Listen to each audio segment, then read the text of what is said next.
आज पटना में सुबह सुबह पारस अस्पताल में चंदन मिश्रा की हत्या कर दिया गया। हत्याकांड में पुलिस ने 5 शूटरों के शामिल होने की बात बताई है। पटना के पारस अस्पताल में भर्ती कैदी चंदन मिश्रा की अपराधियों ने गोली मारकर हत्या कर दी है। 5 शूटरों ने इस घटना का अंजाम दिया है और पुलिस ने उनकी पहचान कर ली है, जिनमें तौसीफ उर्फ बादशाह भी शामिल है। पुलिस ने गैंगवार की आशंका जता रही है और मामले की जांच कर रही है। घटना के बाद अस्पताल में चंदन मिश्रा के समर्थक ने हंगामा किया है। मुआवजा नहीं मानते हैं क्योंकि हमारे कुछ साथी बंद किए गए हैं और मुंह बंद करके हॉस्पिटल खाली करने के लिए जबरिया 2.5 लाख रुपया दिया जा रहा है। आप देखिए ना, हमारे कुछ लोग भीतर बंद हैं। हम तो आपसे हाथ जोड़ के गुजारिश कर रहे हैं कि आप भीतर जाइए, उनको छुड़ाइए और यहाँ लेकर के आइए। जो भी बात हो, आप मीडिया कर्मी भारत के चौथे स्तंभ है, आपके सामने हो। ऐसी कौन सी बात है जो वो अकेले में करना चाहते हैं? ऐसी कौन सी बात है जो एसी रूम में होगी? बंधक बना कर रखा गया है। बंधक बना, ये बताइए, आपका कमरा, आपका गार्ड और आप कह रहे हैं इसमें से निकलना नहीं है, तो हम बंधक के ही समान तो हैं। कितने लोग बंद हैं? हमको लग रहा है कि 20-30 की संख्या में। आप इस मेन गेट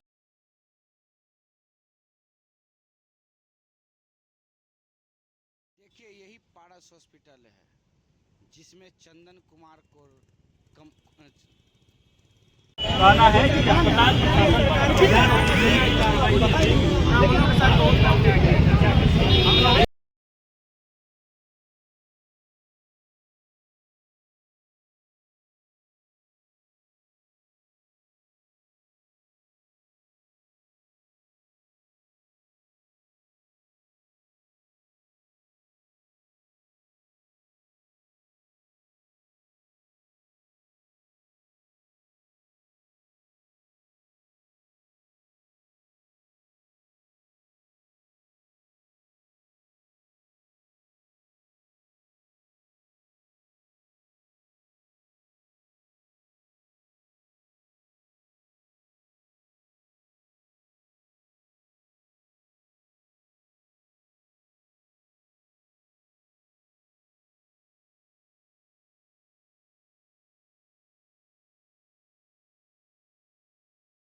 आखिर धरना प्रदर्शन आप ही का आदमी करे होगा, क्यों है धरना प्रदर्शन? धरना प्रदर्शन का मुख्य कारण है कि डीएसपी साहब आए थे बंद कमरा में हम लोगों से बात करने के लिए। आप बोले कि आप परिजन हैं, आप लोग अगर नहीं डेड बॉडी ले जाते हैं तो हम लोग पोस्टमार्टम कराएंगे और पोस्टमार्टम करा के इसका दाह संस्कार कर देंगे। तो हम लोग बोले कि ठीक है, आप आइए गेट के बाहर। हम लोग बैठते हैं धरना पे, एम्बुलेंस हम लोग के शरीर पे चढ़ा के ले चलिएगा। कितना आपका हिम्मत है, प्रशासन में ताकत है, पारस हॉस्पिटल से कितना पैसा आप खाए हैं, आइए एम्बुलेंस हम लोग ऊपर से लेकर चलिए। आखिर क्या अपील करना चाहते हैं, क्या कहना चाहते हैं? यही करना चाहते हैं भैया, मान लीजिए कि एक आदमी से 2 आदमी आप मिलने नहीं देते हैं। जो परिवार वाला है, जी रहा है कि मर रहा है, उसका टाइमिंग है कितना बजे पेशेंट से मिलेगा परिवार वाला। इतना सटीक मुखबिरी कौन किया कि 5-6 अपराधी आए, बिना कोई एक ढूके और धड़ाधड़ कांड की और निकल गए? बताइए, इतना सटीक मुखबिरी कोई हॉस्पिटल का किया है हॉस्पिटल से, तभी ना हुआ है इतना बड़ा कांड। हॉस्पिटल प्रशासन आके जवाब दे। हत्या हो गया, उसका प्रशासन भी मिला हुआ है और रोकने पे लाठीचार्ज कर रहा है प्रशासन तरफ से। क्या बोला गया? नहीं, कोई अपराधी पकड़ा नहीं गया है।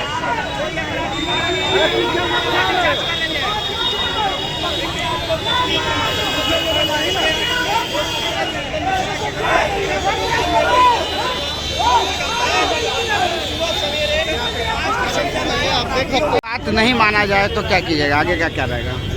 हम लोग न तो अपराधी हैं, न तो हम लोग बाहुबली हैं कि हम इस क्षमता में, और हम निरीह कमजोर व्यक्ति हैं, हम इस क्षमता में नहीं है कि इनके हॉस्पिटल को हम मैनेज कर लें और दबाव बनाएं। हम आम पब्लिक हैं, हम आपके सहारे अपनी आवाज को बुलंद करेंगे, यहीं बैठे रहेंगे, आत्मदाह कर देंगे, अपना शरीर त्याग देंगे। कमजोर आदमी कर ही क्या सकता है?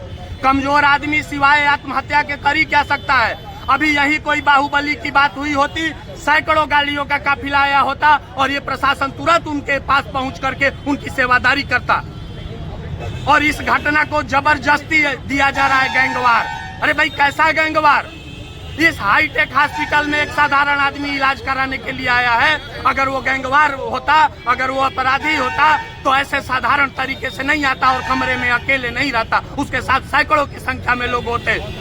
कुछ मंत्री का तो बयान आ रहा है कि खुद वो अपराधी थे। कौन?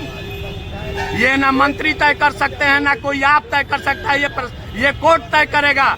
और कोर्ट के माध्यम से ये होना चाहिए। किसी के केस में किसी का नाम आ जाने से कोई अपराधी नहीं होगा, नहीं तो पूरा भारत ही अपराधी है। अभी आप देखिए पीछे अभी आप ही के मीडिया कर्मी के माध्यम से पता चला कि यहाँ के एडीजी साहब की डीजीसीपी साहब जो भी साहब हो XYZ, वो कह रहे हैं कि ये सीजन ही, ये महीना ही हत्याओं का महीना है। इसका मतलब तो बिहार में घोषणा करिए ना कि जुलाई और अगस्त अपराधियों का महीना है, हत्याओं का महीना है, इसमें घर से बाहर मत निकलिए।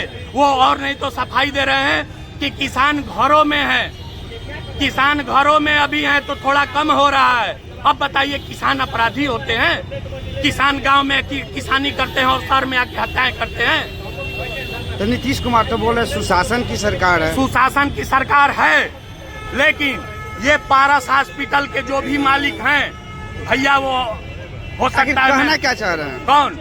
तो हॉस्पिटल के मालिक। ये मालिक तो कह रहे हैं कि 2.5 लाख रुपया लो, जाके गांव में अपना काम क्रिया करो और जल्दी हमारा हॉस्पिटल खाली करो। ऐसे तो हमारे पास रोज होते रहते हैं। मतलब 2.5 लाख रुपया आपको दे रहे हैं? 2.5 लाख रुपया हमारे कुछ परिजनों को बंद किए हैं भीतर। क्या क्या नाम है उनका? क्या चीज? क्या नाम है उनका जिनको बंद किए हुए? हमारे सम्मानित, आप समझ रहे हैं, जनप्रतिनिधि एरिया का एक सम्मानित व्यक्ति होता है। हमारे क्षेत्र के छोटू मिश्रा जी हैं जो मुखिया हैं, उनके साथ हर गांव से समर्थक या सुन करके कि एक इतना समाज सेवी लड़का के साथ ऐसा कैसे हो गया, आए हैं, उन्हीं को बंद कर दिया गया है।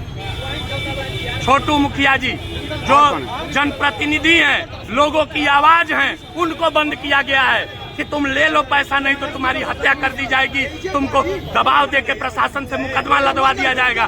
देखिए, ये चंदन मिश्रा जी के पिताजी हैं, इनकी मानसिक स्थिति सुबह से ही खराब है।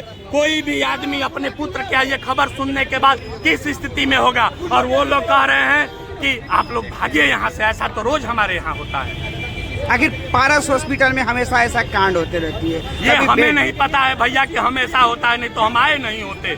हमें तो ये लगा कि यहाँ पे बढ़िया इलाज होता है, बढ़िया सुख सुविधा वाला हॉस्पिटल है, इसलिए हम यहाँ आए। अगर हमको पता होता कि ये अपराधियों का हॉस्पिटल है, यहाँ लोगों को बुला करके और शूट आउट कराया जाता है, हम कमजोर आदमी यहाँ नहीं आते। क्या नाम हुआ सर आपका? जी, आपका क्या नाम? हमारा नाम प्रिंस जी है। वो जो हम इन्हीं के गाँव से हैं, हम इन्हीं के रिश्तेदार हैं। पारस हॉस्पिटल कहना क्या चाह रहा है? कुछ नहीं कहना चाह रहा है, इसी की साजिश है और ये हत्या करवा दिया। अब इसकी एक ही मंशा है कि अब जल्दी से जल्दी यहाँ से लाश सूख जाए, और हम लोग की एक ही मंशा है कि हॉस्पिटल में ऑन ड्यूटी जो डॉक्टर है, जो मैनेजर है, जो डायरेक्टर है, जो कंट्रोल रूम का वो हैंडल करता है, CCTV से कैमरा कंट्रोल रूम, पुलिस सबको गिरफ्तार करके ले जाए। हम लोग अपना बॉडी लेके जाएंगे। पिताजी को अभी लगातार यहाँ से धमकी मिल रही है। हम तो ये कहेंगे कि उनके पिताजी को सुरक्षा का इंतजाम तत्काल कराया जाए प्रशासन के द्वारा। उनके पिताजी को सुरक्षा का इंतजाम तत्काल कराया जाए। इनको अभी ये पिताजी है? हाँ, पिताजी हैं। ये पहचान नहीं पाए। कोई व्यक्ति इसी भीड़ में कह के गया कि आवाज नीचे करो, वरना तुम्हारा भी अंजाम वही होगा जो तुम्हारे बच्चे का हुआ है। अभी इसी भीड़ में अभी आप देखे ये भग करके आके पीछे बैठे हैं, इसीलिए आगे नहीं बैठे। क्या पता इन्हीं में से कोई वो अपराधी होगा जो गोली मार के फिर चला जाएगा, क्योंकि ये हॉस्पिटल ही अपराधियों का है। ये प्रशासन के लोग हैं, ऐसा थोड़ी होगा। अरे भैया, प्रशासन कहाँ थी? प्रशासन के लोगों के बीच में 6 लोग डबल पिस्टल के साथ गए और निर्मम हत्या करके निकल गए। ये बताइए वो कौन थे? हम आपके माध्यम से ये कहते हैं, इनके पिताजी को आप भी इस आवाज को उठाइए, इनके पिताजी को तत्काल आज अभी से सुरक्षा मुहैया कराया जाए। बोलेंगे इनके पिताजी? नहीं, बोलने की स्थिति में नहीं है।